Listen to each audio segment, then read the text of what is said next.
नमस्कार दोस्तों। आज मैं भगवान राम सीता ने बनाई भक्त के लिए रसोई बहुत ही सुंदर कहानी लेकर के आई हूँ। कहानी को अंत तक जरूर सुनिएगा। बहुत साल पहले की बात है। एक आलसी लेकिन भोला भाला युवक था, आनंद। दिन भर कोई काम नहीं करता, बस खाता ही रहता और सोए रहता। घर वालों ने कहा, चले जाओ, निकलो, घर से कोई काम धाम करते नहीं हो, बस पड़े रहते हो। वह घर से निकलकर यूं ही भटकते हुए एक आश्रम पहुंचा। वहां उसने देखा कि एक गुरु जी हैं। उनके शिष्य कोई काम नहीं करते, बस मंदिर की पूजा करते हैं। उसने मन में सोचा, यह बढ़िया है, कोई काम धाम नहीं, बस पूजा ही तो करना है। गुरुजी के पास जाकर पूछा, क्या मैं यहाँ रह सकता हूँ? गुरुजी बोले, हाँ हाँ, क्यों नहीं, लेकिन मैं कोई काम नहीं कर सकता हूँ। गुरुजी, कोई काम नहीं करना है, बस पूजा करना होगा। आनंद बोला, ठीक है, वह तो मैं कर लूंगा। अब आनंद महाराज के आश्रम में रहने लगा। ना कोई काम ना कोई धाम, बस सारा दिन खाते रहो और प्रभु भक्ति में भजन गाते रहो। महीना भर हो गया। फिर एक दिन आई एकादशी। उसने रसोई में जाकर देखा, खाने की कोई तैयारी नहीं। उसने गुरुजी से पूछा, आज खाना नहीं बनेगा क्या? गुरुजी ने कहा, नहीं, आज तो एकादशी है, तुम्हारा भी उपवास है। उसने कहा, नहीं, अगर हमने उपवास कर लिया तो कल का दिन ही नहीं देख पाएंगे। हम तो हम नहीं कर सकते उपवास, हमें तो भूख लगती है। आपने पहले क्यों नहीं बताया? गुरुजी ने कहा, ठीक है, तुम ना करो उपवास, पर खाना भी तुम्हारे लिए कोई और नहीं बनाएगा, तुम खुद बना लो।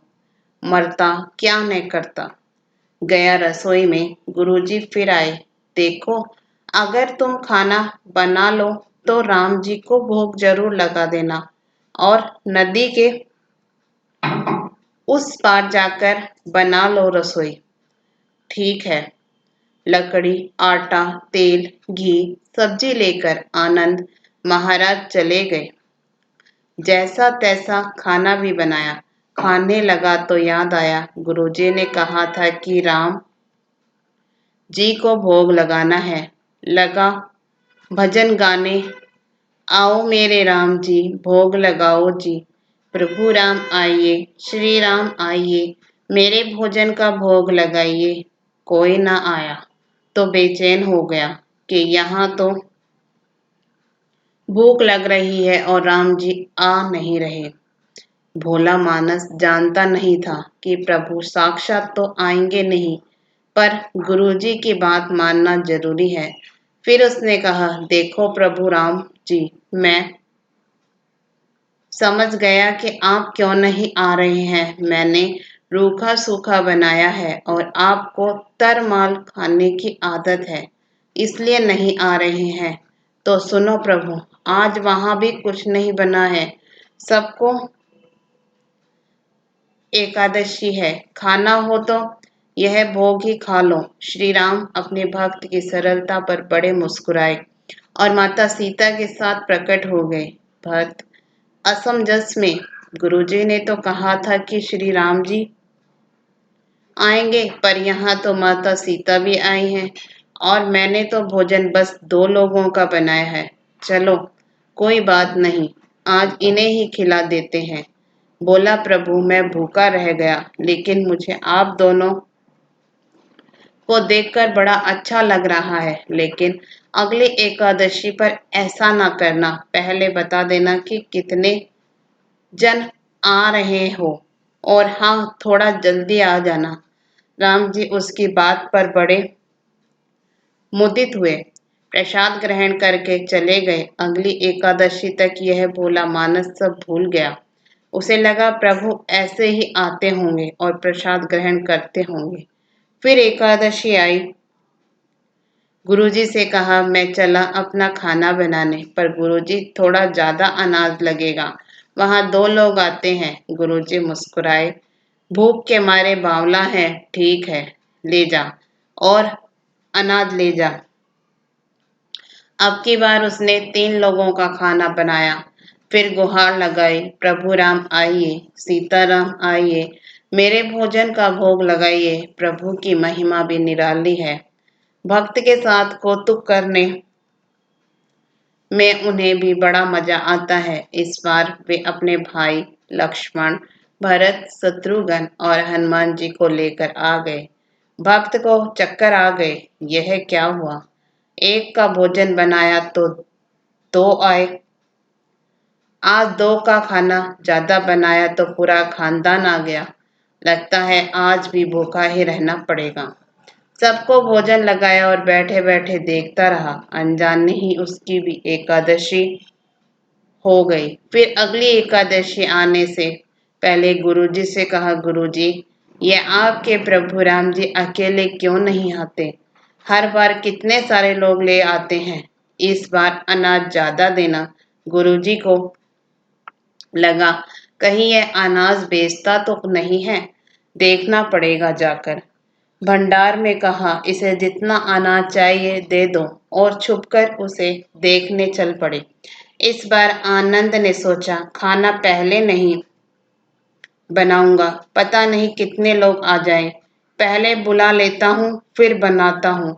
फिर टेर लगाई, प्रभु राम आइए, श्री राम आइए, मेरे भोजन का भोग लगाइए। सारा राम दरबार मौजूद। इस बार तो हनुमान जी भी साथ आए, लेकिन यह क्या, प्रसाद तो तैयार ही नहीं है। भक्त ठहरा बोला, प्रभु इस बार मैंने खाना नहीं बनाया। प्रभु ने पूछा, क्यों? बोला, मुझे मिलेगा तो है नहीं, फिर क्या फायदा बनाने का? आप ही बना लो और खुद ही खा लो। राम जी मुस्कुराए। सीता माता भी गदगद हो गई उसके मासूम जवाब से। लक्ष्मण जी बोले, क्या करे प्रभु? प्रभु बोले, भक्त की इच्छा है, पूरी तो करनी पड़ेगी, चलो लग जाओ काम से। लक्ष्मण जी ने लकड़ी उठाई, माता सीता आटा सानने लगी।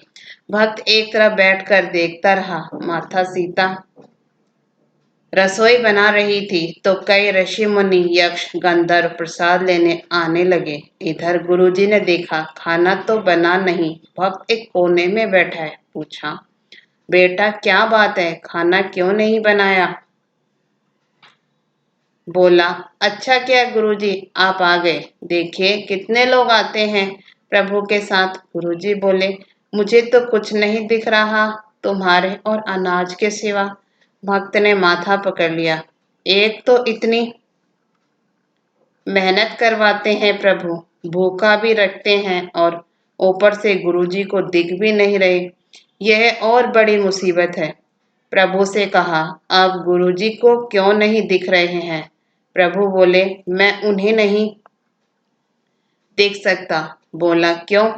वे तो बड़े पंडित हैं, ज्ञानी हैं, विद्वान हैं, उन्हें तो बहुत कुछ आता है, उनको क्यों नहीं दिखते आप? प्रभु बोले, माना कि उनको सब आता है, पर वे सरल नहीं है तुम्हारी तरह, इसलिए उनको नहीं दिख सकता। आनंद ने गुरुजी से कहा, गुरुजी, प्रभु कह रहे हैं आप सरल नहीं है, इसलिए आपको नहीं दिखेंगे। गुरुजी रोने लगे। वाकई मैंने सब कुछ पाया, पर सरलता नहीं पा सका तुम्हारी तरह, और प्रभु तो मन की सरलता से ही मिलते हैं। प्रभु प्रकट हो गए और गुरुजी को भी दर्शन दिए। इस तरह एक भक्त के कहने पर प्रभु ने रसोई भी बनाई। जय श्री राम। आपको यह कहानी पसंद आई हो तो वीडियो को लाइक जरूर करिएगा। इसी तरह की सुंदर कहानियां और कथाएं सुनने के लिए हमारे चैनल को सब्सक्राइब भी जरूर करिएगा। धन्यवाद।